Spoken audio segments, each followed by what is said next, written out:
Far out in the uncharted backwaters of the unfashionable end of the western spiral arm of the galaxy lies a small, unregarded yellow sun. Orbiting this at a distance of roughly 92 million miles is an utterly insignificant little blue-green planet whose ape-descended lifeforms are so amazingly primitive that two of them still think doing a podcast called Digital Watches Are a Pretty Neat Idea is a pretty neat idea. These podcasters have, or rather had, a problem, which was this. Actually, this is the solution. This is Far Out. This is broadcast from the uncharted backwaters. This is in the unfashionable end of the western spiral arm of the galaxy. This is amazingly primitive, so amazingly primitive. This is a pretty neat idea.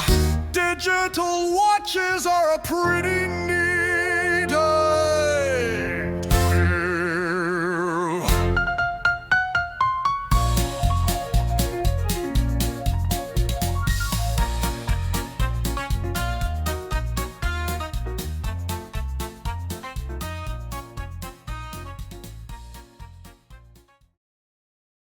So, Jeff, what is this?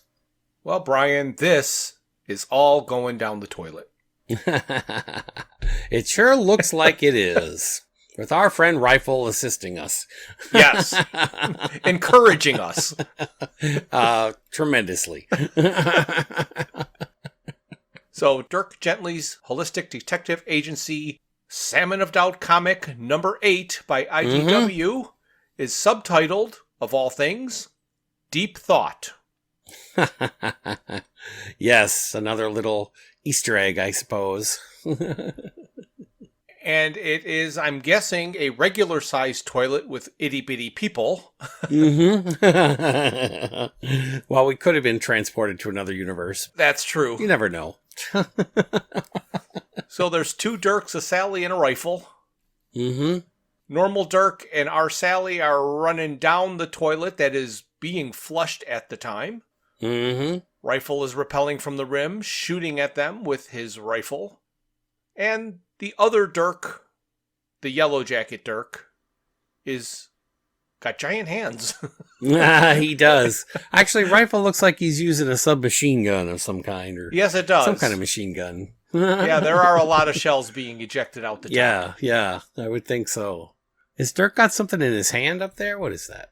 No, those are just his hands, like you said. They're huge. Yes. And he is in shock and amazement looking at the scene below him. Interesting graphic. Shooting from the toilet up. Yes. And we've mentioned how much we've enjoyed the artistic style and drawing in these comics. I have to imagine that water is difficult to draw. I would think so. Yeah. But they did an excellent job of flushing, splashing water. Absolutely.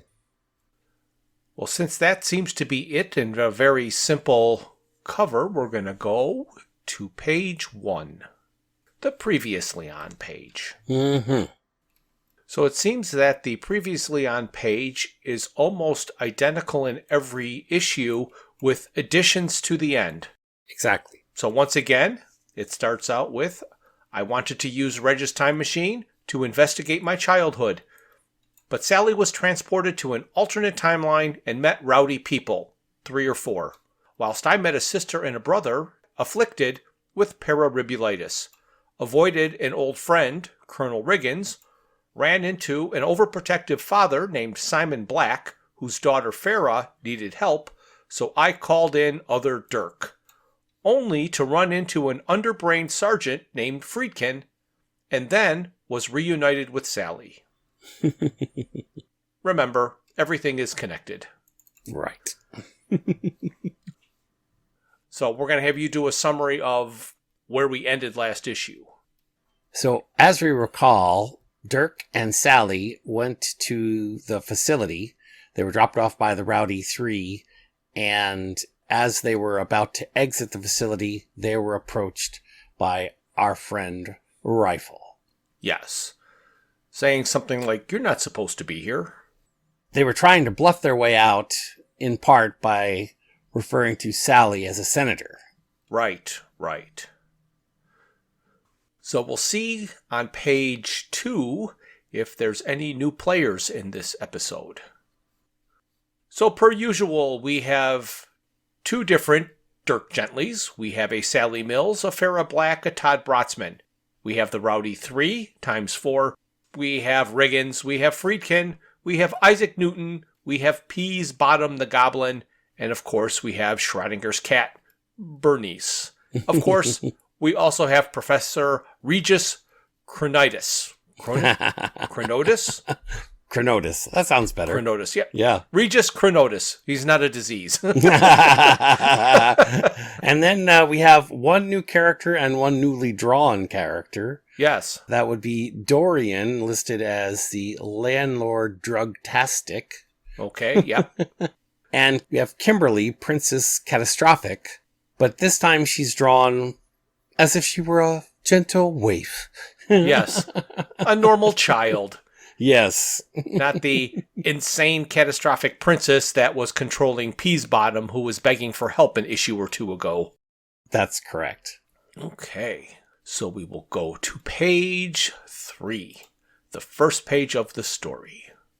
And again, unlike previous editions, this one has the chapter title in it. Yes, right on the first page here.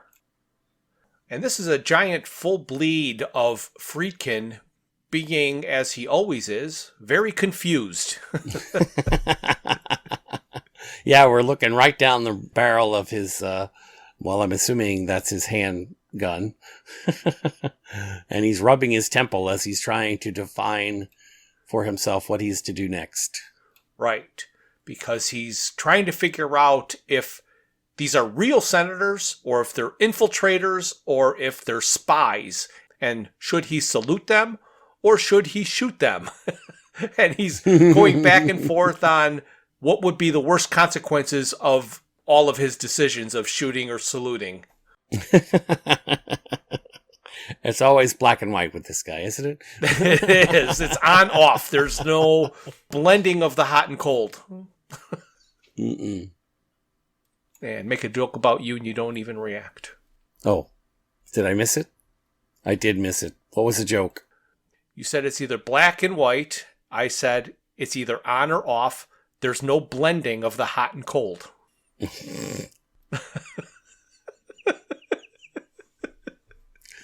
Okay.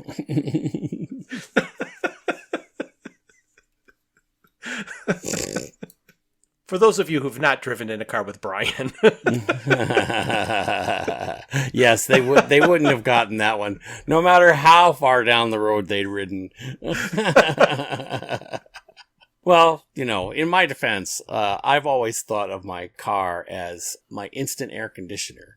Yes. I can turn it up as high as I want, and nobody cares but me. It's my gasoline. Nobody's going to tell me how I can spend it. And for a vast majority of your different careers, you were the only one in the vehicle.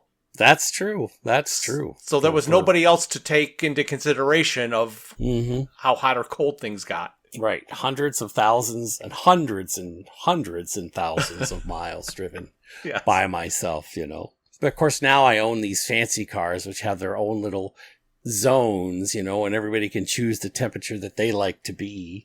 So I think that's just a bunch of BS, too.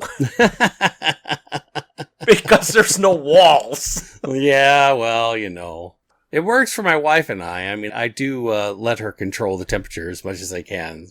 But she knows that I prefer to be cooler than she is, so all the fans are pointed at me. And right. Oh, man. So we will go to page 4. So the last thing Friedkin did on the first page is he acknowledged the fact that they were congressmen and a senator, going, "Yes, sir, ma'am, sir." So here Dirk is saying, good man, but Senator has questions for you, and these questions demand answers, and are you ready to answer these questions? And of course, Friedkin is thinking in the back of his head, I hate questions. Maybe I should just shoot them. Anything is better than having to answer questions. Right. He explained how he forgot his binoculars and they're supposed to be watching subjects, and wouldn't he rather be talking to General Riggins? Even though he's Colonel Riggins, he calls him General. Yeah, it's weird. I thought about that too when I saw that. Yeah. And Dirk says that Senator here needs to use the loo. And then Sally goes, I do? Oh, yes, good thinking, Congressman. Gently, the loo. Which, of course, confuses our friend. Yes, and Friedkin says, what's a loo? Sorry, it might have been in the files, but I still haven't been fully briefing-tized. Okay, that's pretty good. I would never have gotten through that. Bathroom, toilet, facility, lab, can, John, privy, commode, crapper, throne, la toilette. The restroom.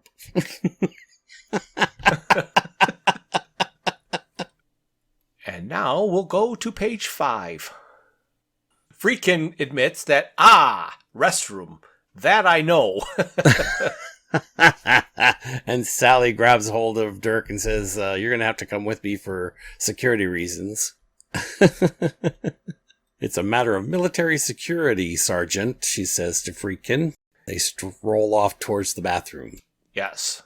And he's instructed to watch the bathroom like a hawk with a bloody great big gun. And then we are introduced to the bathroom. Yes. It's funny because when you said that on that first cover page, you're talking about the hands. You know, even here, the artist is having some trouble drawing in hands, especially in that bottom left panel with Sally. Yes. Yeah. The drawing itself of the lower left panel of them two in the bathroom is a very straightforward picture of what is happening. Mm-hmm. And it could have been drawn any way. Right. But Sally and her position and her hip jutting out to Dirk, who's facing toward her, just has some connotations to it. Well, it's definitely a cramped room, let's just say. Right, but of all of the ways they could have depicted them standing in the room, she could have stood up straight, as opposed to her legs apart, her knees bent, her butt jutted out back against Dirk's pelvis.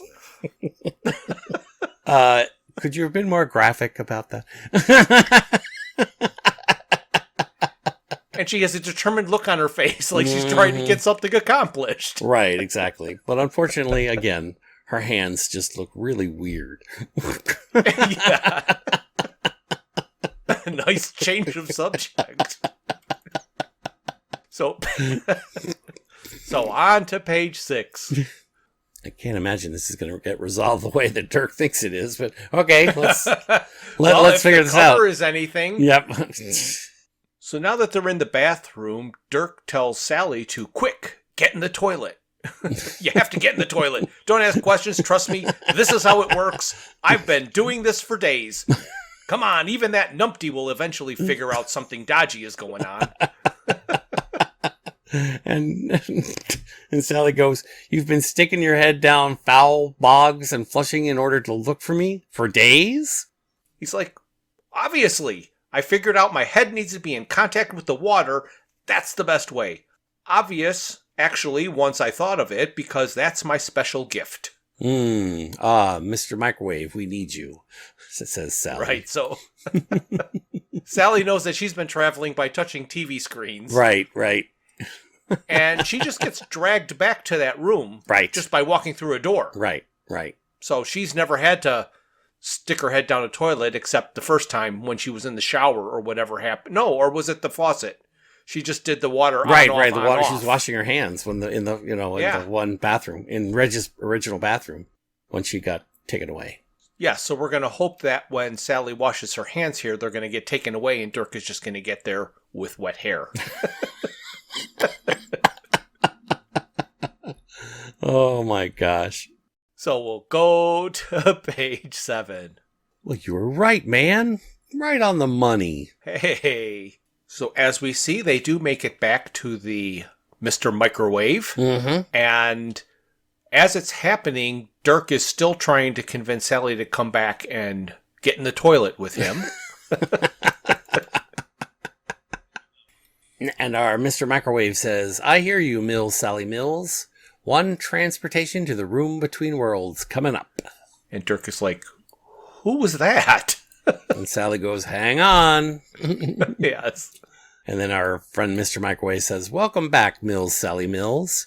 And welcome, Dirk Gently, to the room between worlds. It's an honor to finally meet you in person. Yes. And something that I never realized coming into this, and it wasn't evident in any of the other issues or pages, but Sally must be Zaphod's sister. Yeah. Yeah, it's interesting the way they've drawn that, right? You know, she looks like she has a double head. Right. So her body is basically in the same position in two different panels, and she's looking to the right in one panel and to the left in another panel. So she now has two heads. Oh my goodness. What was that song about transporting digital transportation? No, what was it? Shit.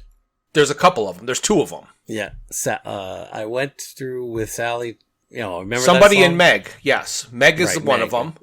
Oh, Right, was Sally Meg. one of them? Yes. I thought it was Sally was one. I think Sally Something was. Sally and Meg. They took Sally's heart away and I got Meg. No. Something. I can't remember. Should we add that in here? Oh, it's yes. Yes, we will. Okay. For those of you who are unfamiliar with the poem Bryan is talking about, I will go back to our poetry episode and I'll pull out the little snippet of that poem and I'll insert it here. Awesome. I teleported home one night with Ron and Sid and Meg. Ron stole Maggie's heart away and I got Sydney's leg. Short and sweet. Oh my gosh. That was so good. Now that we have heard that, we see Dirk standing in front of the TV screens just going, ah. So we'll go to page 8.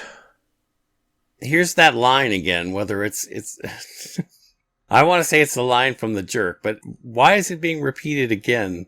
That same repeated joke. Just for reference here.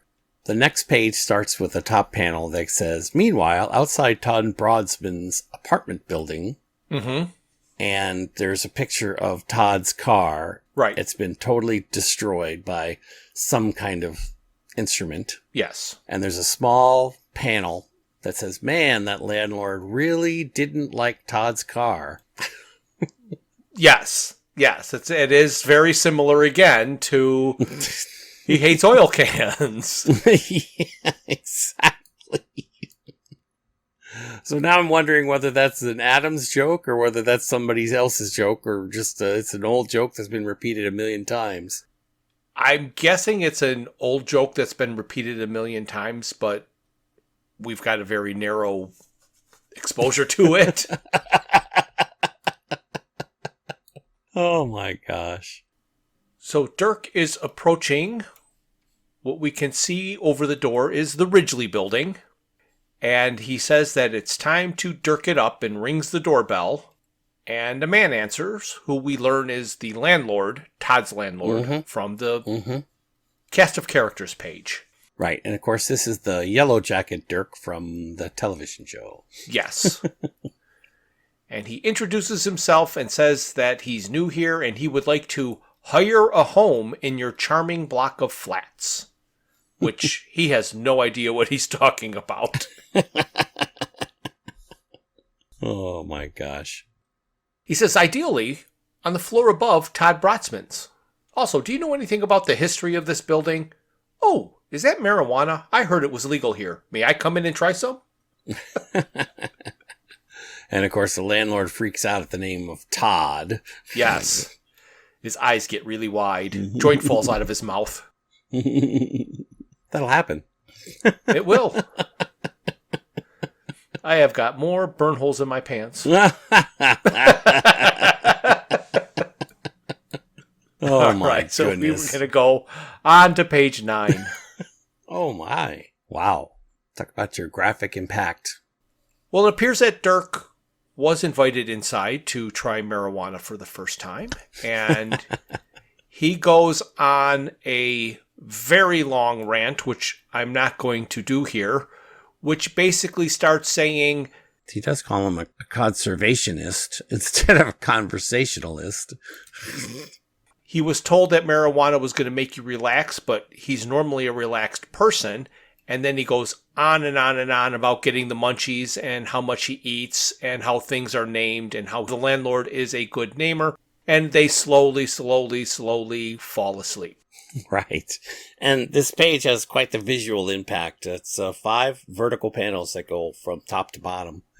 And on the first panel, it's pretty well articulated with the drawing, but as each panel progresses to the final panel on the right-hand side of the page, the drawing becomes cruder and cruder as the fellows become more and more stoned.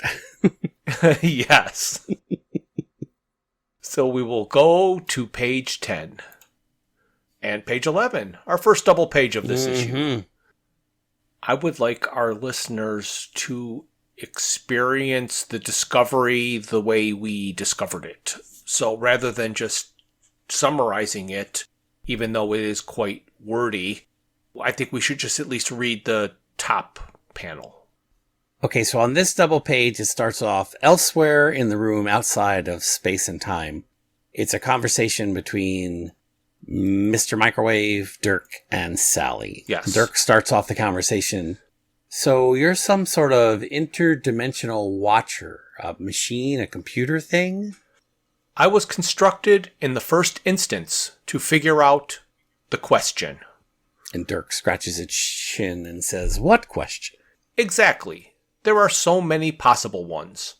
As a consequence, it became necessary for me to build multiple versions of myself, located at key points of high-impact temporal spatial junctures. Adventures in space and time? If you will. And in each of these versions, the calculations proceed. The computations continue in parallel in endless parallels. And Sally interjects, for how long? Well, forever, relatively speaking, at least until the question is found. Or someone comes along and accidentally screws the whole thing up. And then Dirk says, does that happen much? It happened once. That was enough. As a result, I put fail-safes into place. And Dirk says, what are they? And then Sally interjects, I think, Dirk, maybe... That's not today's conversation, Mills, Sally Mills. Today's conversation is about choice. Dirk's choice. Will you stay or will you go, Dirk gently? And then all of a sudden Sally doesn't call him Microwave anymore. No, she doesn't. Now she calls him Mr. Pooter. And she asked Mr. Pooter if there was someplace private that she and Dirk could go and have a conversation. Of course. Perhaps this will be suitable. Touch the screen.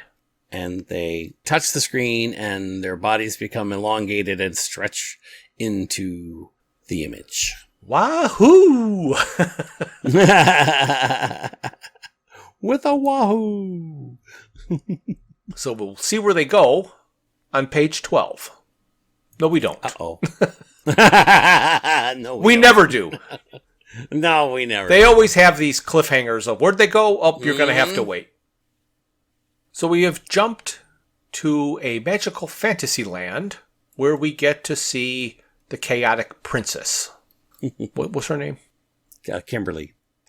And Kimberly is bored. So evidently, this is the same old Kimberly that we've been seeing in previous issues, even though she is not drawn like she's maniacal. No, she isn't here. But it must be because she's bored. Mm-hmm. Because cats are boring, even the cats with the extra bits. And she wants something other to play with than cats. And she asks Peas to bring her something that isn't a cat, and she misses her mommy. And then across this page, there are various mutated versions of cats. Some are quite disturbing, actually. Yes, absolutely. Oh, my goodness. And then from behind her, she hears... and shouts, "Who are you?"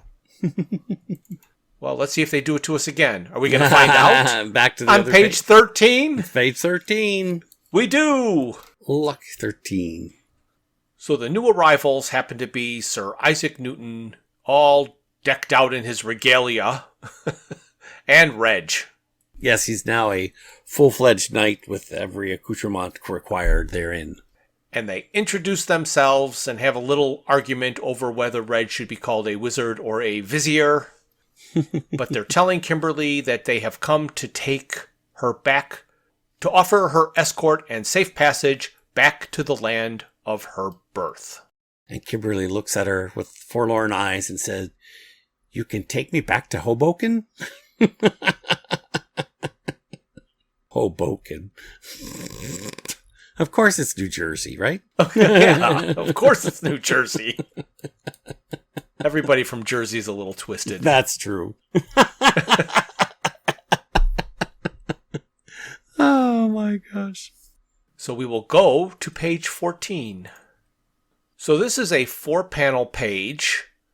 The top 2 panels, the left one shows a beautiful desert paradise, and the right one shows a cold mountain stream. The island paradise seems to have birds flying, and the river is just going splush splash. There's a repeat of the top desert island picture on the bottom, but in the lower one, the mountain stream, Dirk and Sally crash into the water and fall into the stream. Icy water. Icy water, yes. With a gah and a whoa. So what's your best guess on this, Brian?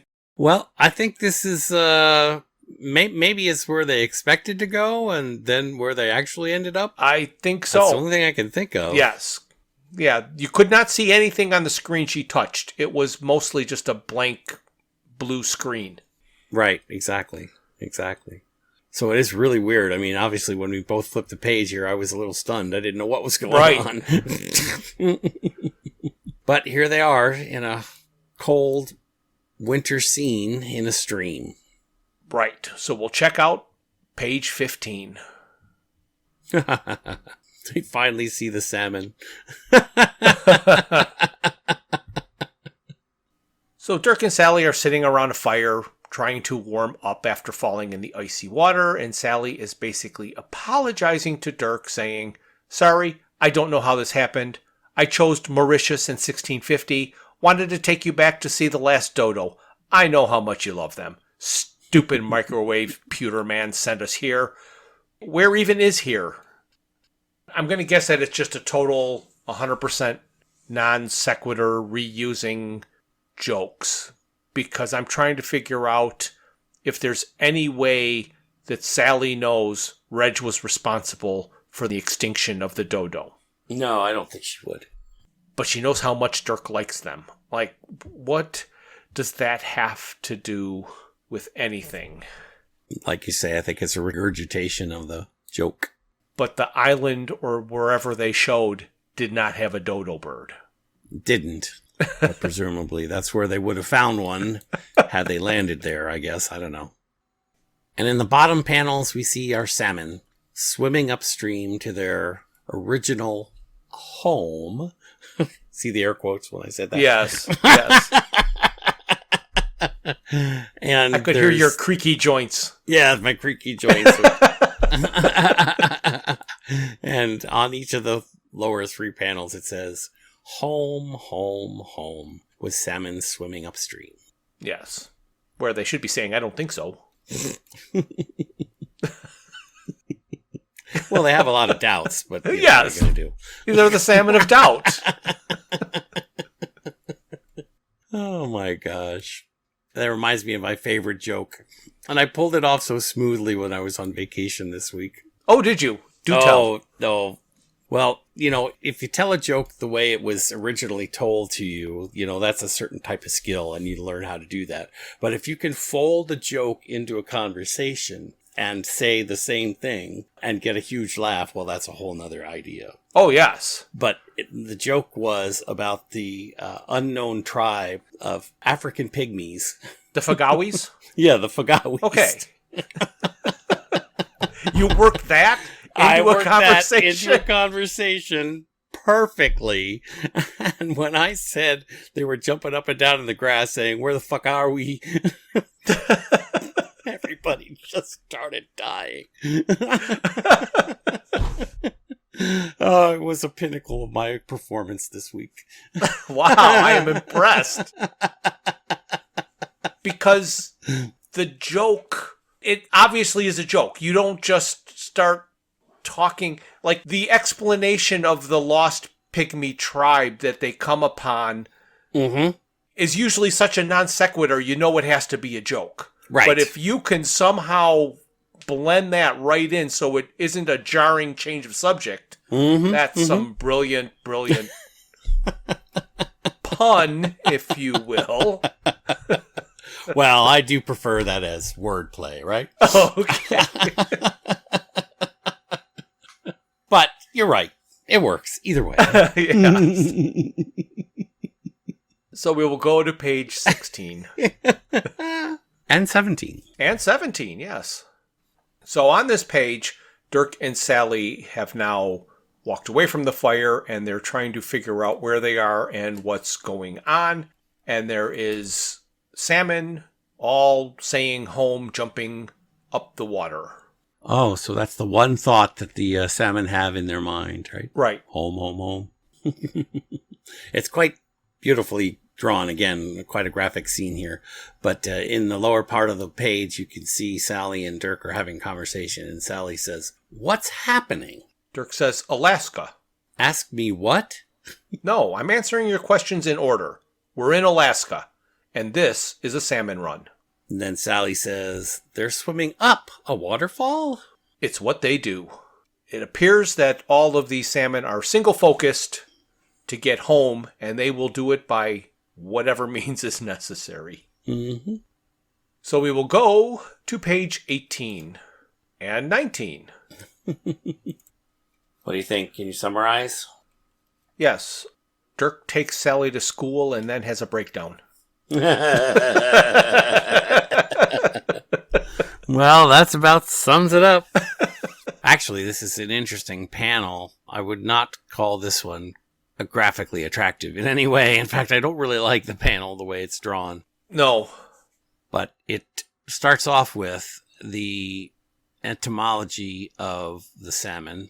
Well, a description, before you get into that, a description of the page is 12 circles that are all connected in a zigzag line that goes left to right, then down, then right to left, then down, then left to right. And the story chain follows that pattern. Correct.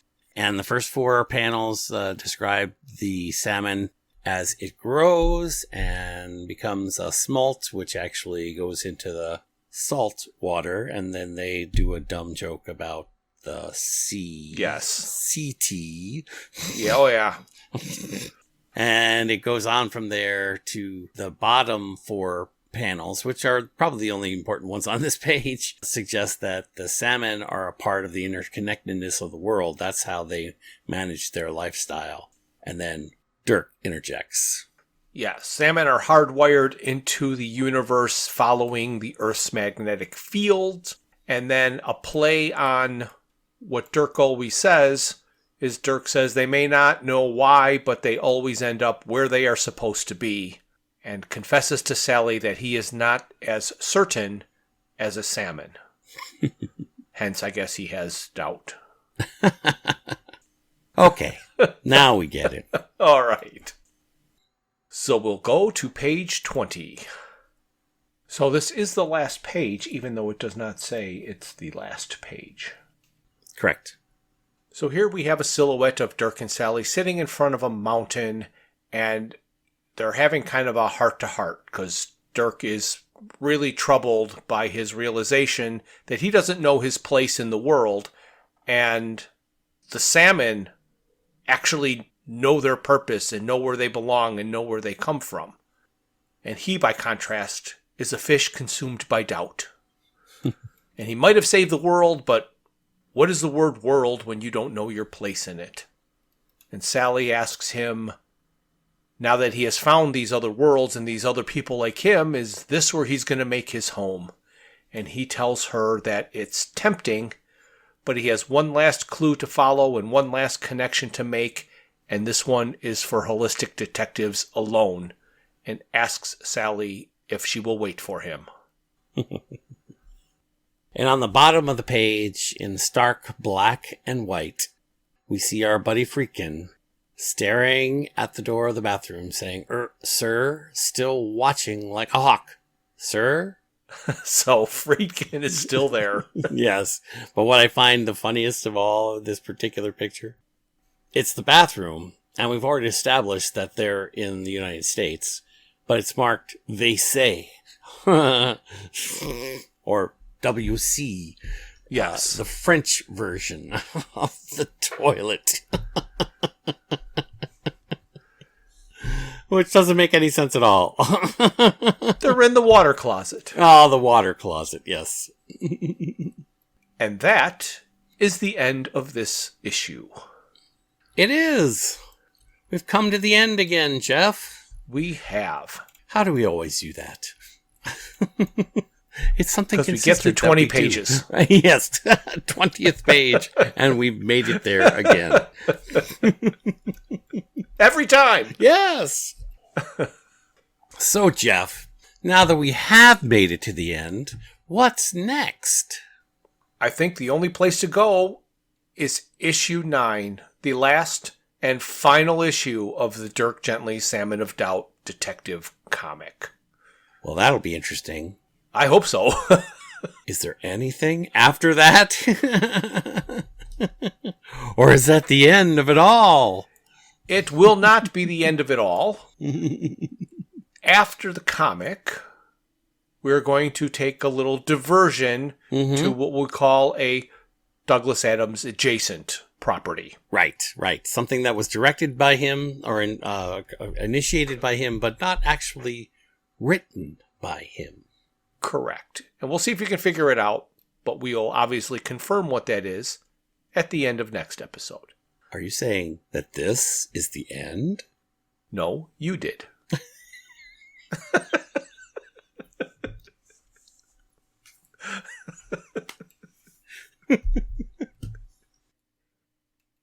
You know what I also heard yesterday? I was watching a TV show, a British TV show. Actually, it was, now I can't even think of it. But anyway, I was watching a British TV show, and they said to one another, it was supposed to be back in the early 1900s, I guess. Okay. And she said, well, don't be a veruca. And I'm like, I didn't know veruca was an adjective.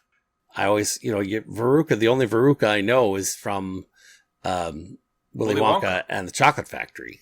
Yeah. And I thought just the name veruca, but apparently it's also some kind of an adjective. No.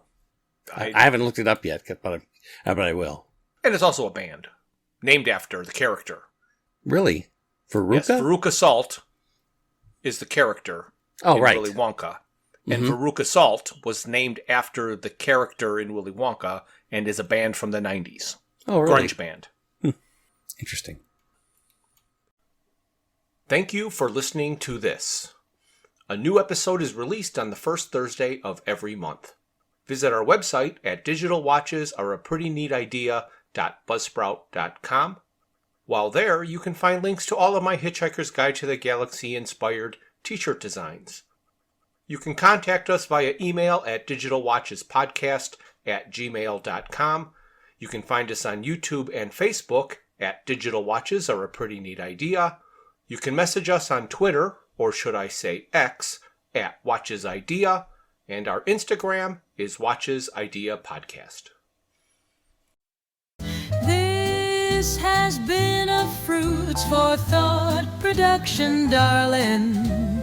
This has been a Fruits for Thought production, darling.